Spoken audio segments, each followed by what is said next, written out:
Voilà, alors bienvenue dans cette petite vidéo. Je vais vous présenter ce qu'on peut faire avec ce machin-là qui s'appelle le Samsung Flip 2 qu'on nous a prêté et qui est en fait un flipboard numérique et interactif.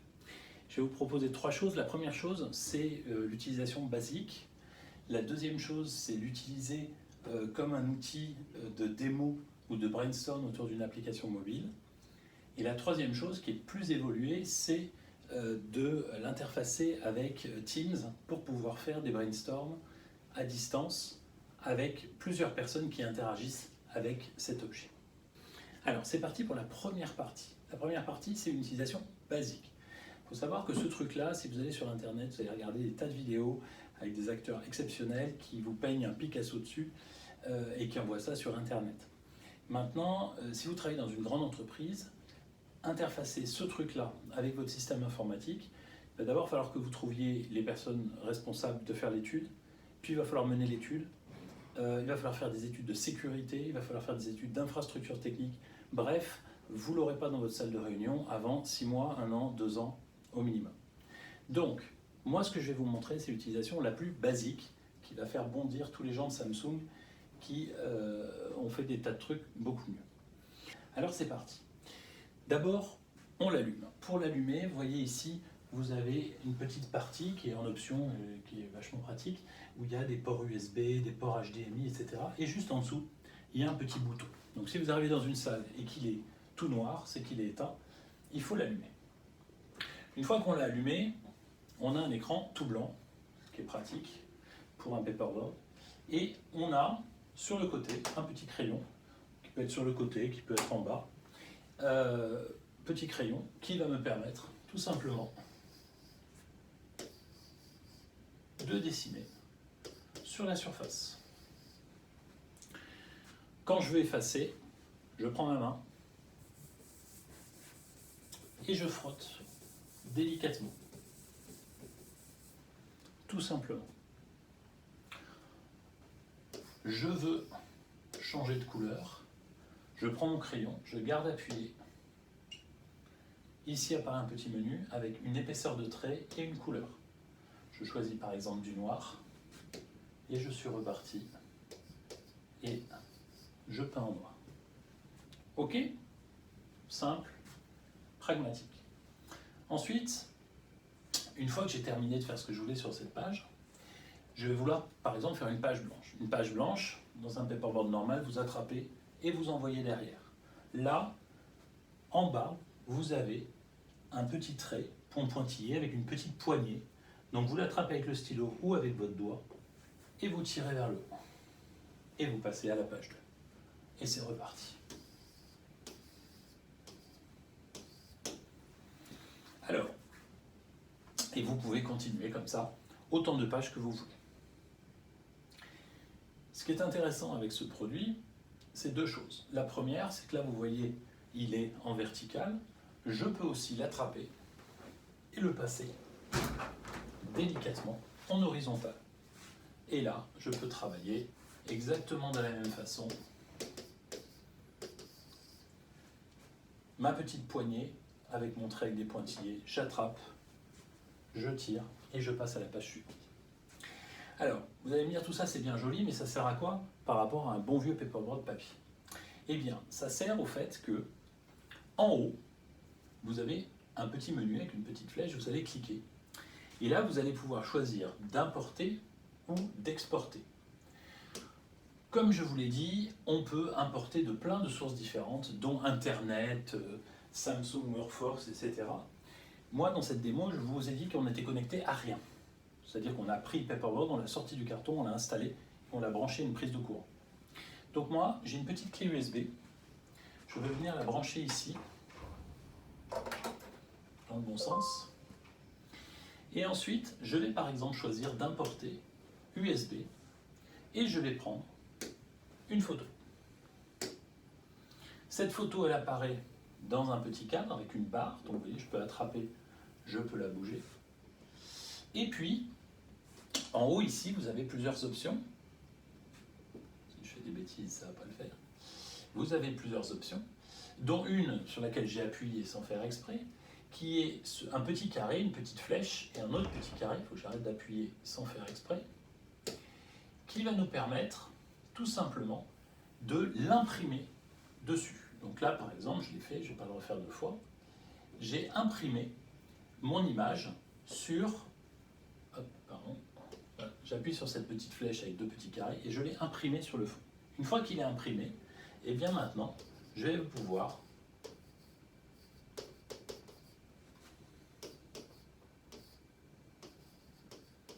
brainstormer et faire ce que je veux autour de cette photo. Et ça fait partie de mon paperboard, comme si j'avais dessiné dessus. Ok ? Ça, c'est l'importation. Ensuite, ce qui est intéressant, c'est qu'à la fin de mon brainstorm, une fois que j'ai terminé, je clique ici sur Exporter. Toujours pareil, on peut exporter lecteur réseau, email, imprimer, etc. Tout ça, ça demande de l'intégration informatique. Moi, je suis basique aujourd'hui.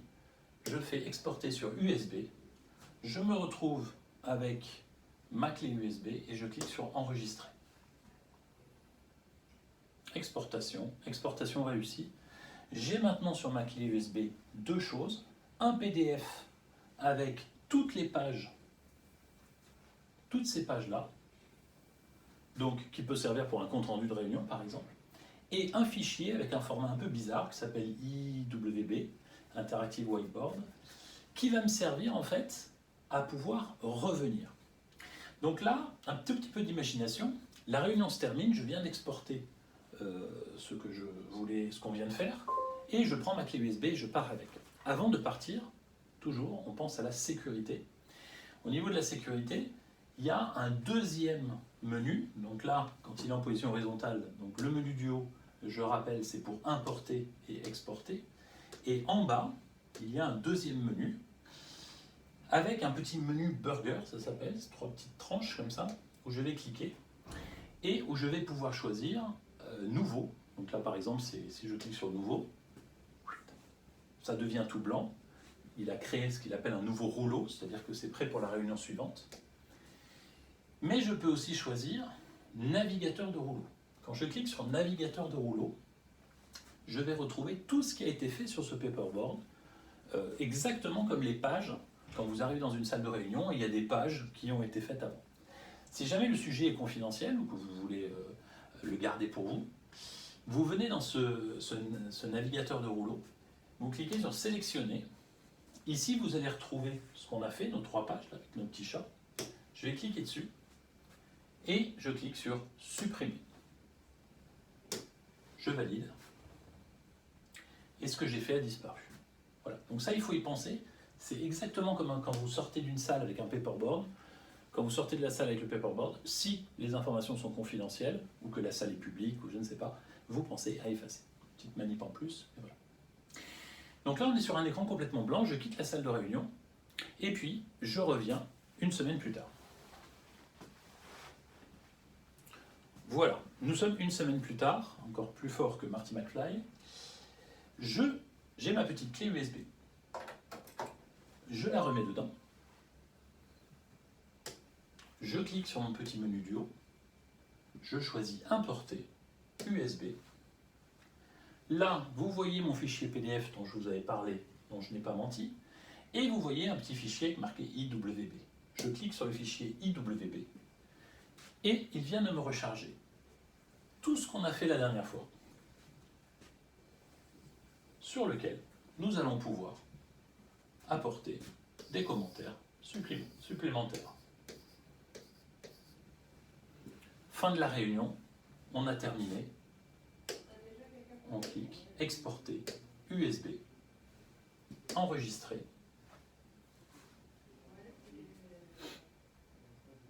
Il me dit qu'il est déjà utilisé. Est-ce que vous voulez définir un nouveau nom? Oui. Et c'est exporté. Toujours pareil, je vais en bas, clique, navigateur de rouleau. Je prends, sélectionner ce que je viens de faire, supprimer, continuer. Ok? Voilà. Donc ça, c'est l'utilisation basique du tableau. Je vous ai montré un chargement où j'ai chargé des petits chats. histoire que ça soit sympathique. On aurait pu imaginer de charger une page web.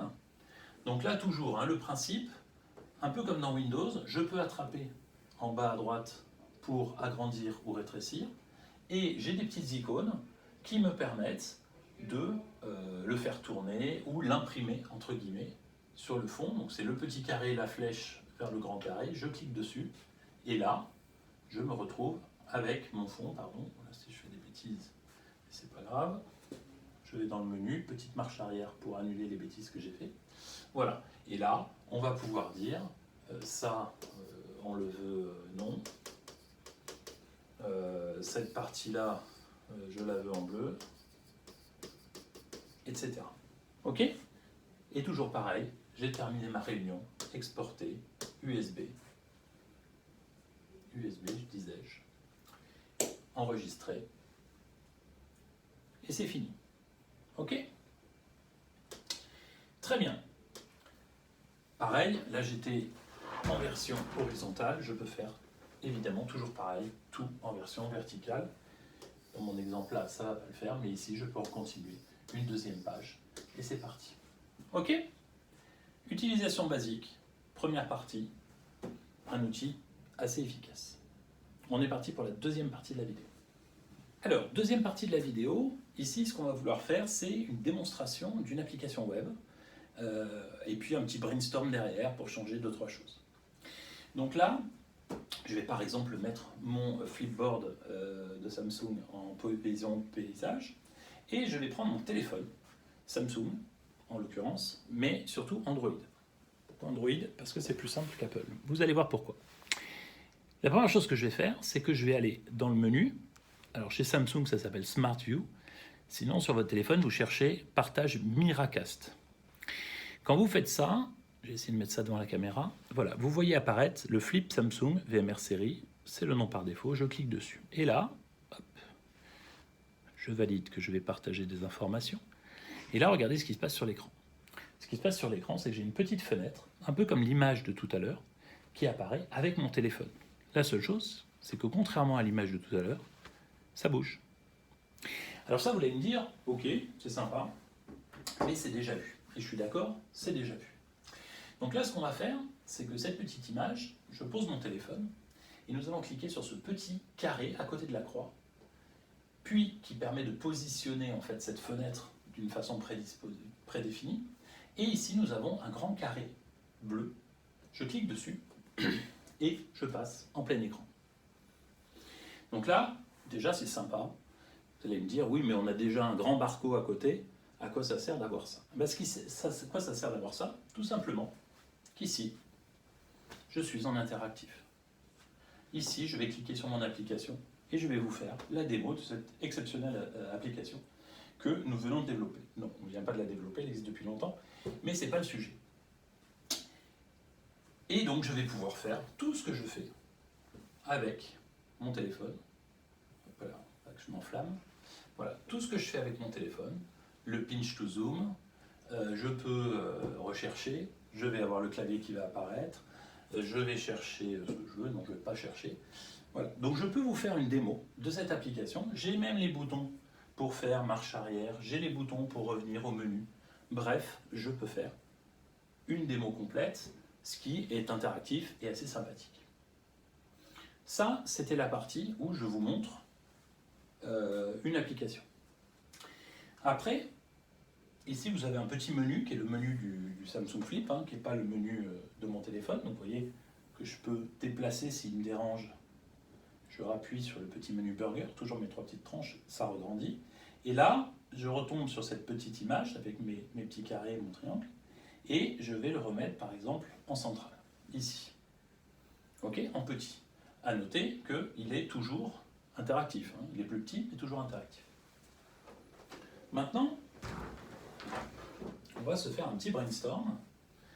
Donc, je vais prendre cette appli, ou je vais en prendre une autre, tiens. On va prendre Waze, par exemple. Voilà. Donc là, par exemple, on est sur Waze. Et imaginons que nous voulions retravailler cette interface. Donc là, exactement comme tout à l'heure, c'est la même chose. j'ai une petite caméra, un petit... Donc là, je vais cliquer sur la petite caméra. La petite caméra, c'est quoi? C'est que ça va prendre une photo. C'est-à-dire que là, je suis toujours en interactif, hein, je suis toujours sur mon écran de téléphone, je peux toujours faire des tas de choses. Ça, c'est mon téléphone. Ici, je viens de prendre une photo. Donc là, je ne suis plus interactif, je ne peux plus rien faire. Cette photo, je vais la déplacer, je vais la poser là, par exemple. Et maintenant, je vais cliquer sur ce petit carré avec une petite flèche qui va vers un grand carré. En gros, je vais l'imprimer sur le fond. Et là, il est imprimé. Vous voyez, je peux faire une bêtise comme l'effacer. Je mets la marche arrière. Il est imprimé au fond. Donc, ce téléphone, je le mets là pour l'instant parce que je m'en fiche. Lui, c'est un écran en plus, il ne sera jamais sauvegardé. Par contre, ici, si je dis que ça, je veux passer en rouge, je veux ça à supprimer. J'écris vraiment mal. Hein. C'est comme ça. Alors, un peu d'imagination.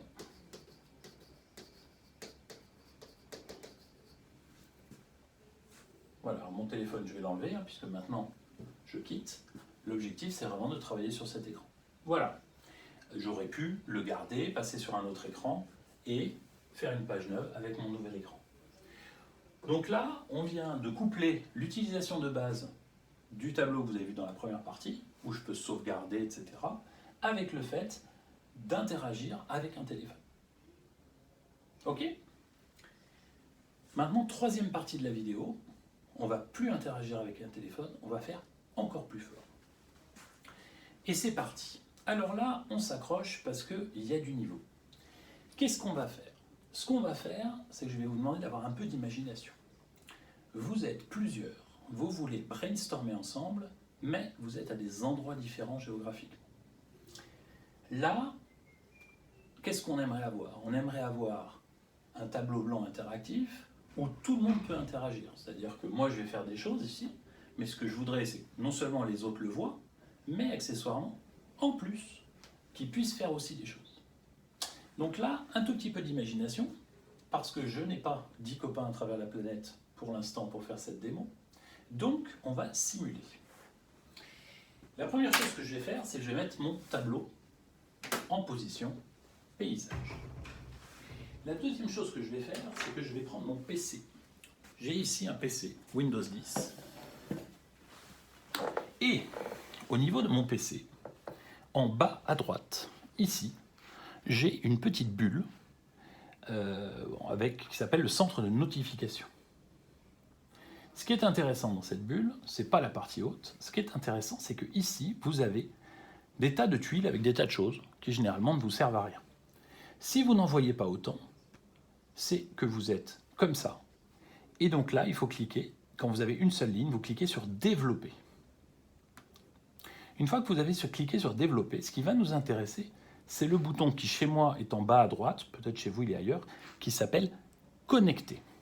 Je vais cliquer dessus. Et là, qu'est-ce que je vois apparaître par magie? Flip Samsung VMR, comme sur mon téléphone tout à l'heure, le nom par défaut. Je clique dessus. On va se mettre comme ça. Là, vous voyez, il commence à se passer des choses. Il se connecte. Ça dure un petit peu de temps, c'est pour ça que ça vaut le coup de l'anticiper avant la réunion.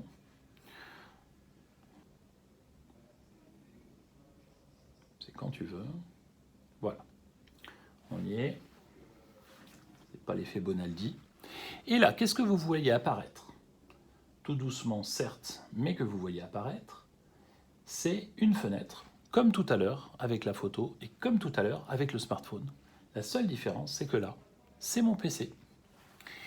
Alors, un point important, ici, vous voyez apparaître une petite case qui dit « Autoriser l'entrée à partir d'un clavier, d'une souris, etc. » Et là, vous allez cocher cette petite case. Voilà. Une fois que vous avez fait ça, vous posez votre PC. Et ici, donc, nous avons une petite fenêtre, toujours pareil, avec à l'intérieur mon écran. Vous noterez que ce n'est pas exactement le même écran que ce que j'ai ici, parce que, comme quand vous projetez sur un barcode ou quelque chose comme ça, là, moi, j'ai choisi étendre. D'accord? Donc, en fait, ça, c'est considéré comme un deuxième écran. Donc, la première chose, déjà, qu'on peut faire, c'est On appuie sur toujours mes deux petits carrés, non je ne veux pas quitter, mes deux petits carrés à côté de la croix, le gros carré bleu, on passe en plein écran, et déjà, avant même d'avoir parlé de Teams et de tous les trucs géniaux que je vais vous montrer, on a un double écran, c'est-à-dire qu'ici, je peux faire une présentation, je ne vais pas vous le faire, mais je peux présenter un slide PowerPoint ou n'importe quoi d'autre. Donc ça fait un double écran. Donc si vous n'avez pas de barcode dans votre salle de réunion, bah, en voilà un. Et si vous en avez un, en voilà un deuxième. Ça peut toujours servir parfois dans des réunions. Une fois qu'on a dit ça, maintenant ce qu'on va faire, c'est qu'on va démarrer notre réunion Teams. On va démarrer notre réunion Teams. J'ai bien fait de préparer. Teams, c'est fermé. Donc on repart. Nous allons préparer notre réunion. Nous allons rejoindre une réunion Teams. Voilà. Désolé, c'est un peu long, ça va arriver. Voilà. Donc je vais faire une réunion avec moi-même, donc il va vous falloir un tout petit peu d'imagination pour pouvoir suivre. Et donc ensuite, je vais vous montrer ça. Donc là, je vais passer sur l'écran, vous voyez, je le passe sur l'écran ici. Alors là, vous voyez, je suis en train de m'embêter avec mon clavier. Mais en fait, comme tout à l'heure, nous avons coché la petite case magique, utiliser un stylo, etc. Regardez ce que j'ai. Ce que j'ai, c'est tout simplement un écran entièrement tactile. Ce que ça veut dire, c'est que ici, comme on a fait une démo de smartphone tout à l'heure, ici, je peux faire une même démo sur un PC, avec un navigateur, avec n'importe quoi. D'accord? Et en tactile, ce qui est toujours assez sympathique. Donc, ici, nous avons notre PC qui est ici. Nous avons, ouais, on va zoomer sur autre chose. Voilà, c'est plus sympathique. Et nous avons donc notre réunion Teams. Donc là, je vous demande d'imaginer qu'il y a 5, 10, 15, 20 personnes qui participent à cette réunion Teams. Maintenant, une fois qu'on s'est dit bonjour, c'est très sympa, mais on veut commencer à travailler. Et donc là, ce que je vais faire, d'ailleurs je vais le faire ici, c'est que je vais cliquer donc sur mon petit bouton pour partager, et je ne vais pas, je disais que je vais quitter, voilà, je ne vais pas partager mon bureau, je ne vais pas partager PowerPoint ou un écran. Non, ce que je vais faire, c'est que je vais cliquer sur tableau blanc, ici, Microsoft. Si vous n'avez pas installé l'application, la première fois que vous cliquez, il va vous dire, voulez-vous installer l'application? Vous pouvez l'installer, même si votre société sécurise un certain nombre de choses. Normalement, ça passe. Et donc, on va cliquer sur chargement du tableau blanc. Donc là, je suis dans une réunion Teams, je rappelle, et je vais utiliser en fait une fonctionnalité classique qui est, alors là il faut aller attraper le bouton, c'est un peu compliqué parce que je ne sais pas pourquoi il me fait ça. Voilà, vous le laissez faire et puis ensuite vous cliquez dans ouvrir dans l'application. On va voir pourquoi c'est important. Donc ouvrir dans l'application, donc là vous pouvez choisir de la télécharger si vous ne l'avez pas déjà. Moi je l'ai déjà normalement, donc je clique sur ouvrir l'application. Tout ça c'est un peu des manips, c'est pour ça que c'est pas mal de commencer avant la réunion. Ah non, il n'a pas décidé de bugger. C'est moi. Il l'a ouvert ici, ce malin. Donc, reprenons. Je n'aurais pas dû me mettre en double écran. Voilà. Donc là, il a ouvert l'application. Mais nous sommes au sein d'une réunion Teams. C'est-à-dire que là, si je le mets, comme je viens de le faire, en plein écran, ici, en noir, vous avez le menu du dashboard, donc lui je vais le rendre petit et je vais le mettre dans un coin pour pas qu'il m'embête. Et puis maintenant, j'ai quelque chose qui est tout blanc. La seule chose, c'est que quand je vais prendre mon petit stylo ici, qui, vous voyez, il n'a pas la même tête. Hein. Là, c'est des petits stylos de l'application de Microsoft. Donc c'est là qu'il faut faire la différence. Hein. Je suis en train d'utiliser cet outil comme un très grand écran tactile au sein d'une réunion Teams que j'ai démarrée sur mon PC. Vous suivez? J'espère. Donc là, eh bien, je me retrouve avec des fonctionnalités qui sont en fait très très proches du tableau blanc de base. La seule différence, c'est que là, moi, je suis en train de faire des choses et d'autres personnes de la réunion peuvent interagir aussi sur le même dashboard. Alors, soit ils ont fait la même manip que moi de l'autre côté, et donc en fait on se retrouve avec et ils ont un Samsung Flip dans l'autre salle de réunion, n'importe où sur la planète, et donc en fait on se retrouve avec des tableaux blancs qui sont interconnectés entre eux via Teams, donc pas de sujet informatique, etc. Enfin, c'est Teams qui pilote tout ça. Soit ils n'en ont pas. S'ils n'en ont pas, j'ai une solution. La solution, elle coûte 15 € sur un site marchand sur Internet qui commence par A et termine par N. Ça s'appelle un stylo souris. Ça vaut 15 € et ça a l'avantage qu'en fait, ce stylo, vous mettez sur n'importe quelle surface et en fait, ça vous permet de pouvoir dessiner. Après, il faut être doué, ce qui n'est pas mon cas, mais ça vous permet de pouvoir dessiner sur n'importe quelle surface. Donc, pour 15 €, n'importe quelle personne peut interagir avec moi sur ce tableau. On peut même se donner chacun une couleur, c'est-à-dire que moi je vais dessiner en noir, l'autre personne va dessiner en rouge, etc. Après ça, on s'organise. Ok. Autre avantage évidemment, on est au sein de Teams, donc ce tableau, il n'est plus sauvegardé sur ce hardware. Donc on n'a pas, quand on aura terminé la réunion, à aller dans rouleau, supprimer, etc. Puisqu'il n'y a rien qui a été enregistré sur ce truc-là. En fait, tout est enregistré au sein de Teams et sécurisé au sein de Teams. Voilà, j'espère qu'avec ces 3 étapes, vous avez vu ce qu'on pouvait faire avec ce produit, qui finalement n'est pas horriblement cher pour ce qu'il permet de faire. Après, on peut certainement faire beaucoup d'autres choses en l'interfaçant avec un système d'informatique, pouvoir sauvegarder sur des disques, envoyer par mail directement, etc. Je pense que ça demande beaucoup d'intégration informatique, notamment quand on est dans un grand groupe, et que finalement, comme ça, sorti du carton en stand-alone avec une prise électrique, ben finalement, ça rend pas mal de services. Voilà, j'espère que ça vous a été utile, et puis écoutez, à plus.